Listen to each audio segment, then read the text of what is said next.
In today's video, I'll show you how to add services on Acuity step by step. If you want to let clients book appointments, sessions, or consultations, setting up services correctly is the first and most important step. First, log into your Acuity Scheduling account and go to your dashboard. Once you're inside, look at the left side menu and click on Appointment Types or Services. This is where you manage everything clients can book. Now click the option to Add New Appointment Type.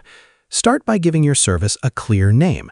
For example, you can name it Consultation Call, Coaching Session, or Business Meeting, depending on what you offer. Next, set the duration of the service. This could be 15 minutes, 30 minutes, 1 hour, or any time length that matches your workflow. After that, add a description.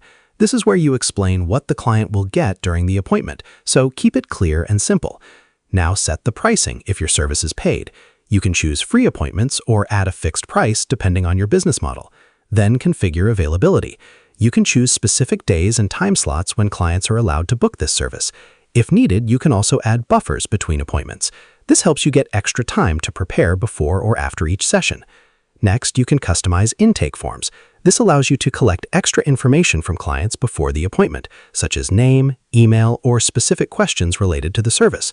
You can also enable confirmations and reminders, so clients receive automatic emails or notifications after booking. Once everything is set, save your service. Now your service will appear on your booking page, and clients can start scheduling appointments immediately. And that's it. You've successfully added services in Acuity and set up your appointment system. And that's how you add services on Acuity. Share this video and subscribe for more helpful tutorials.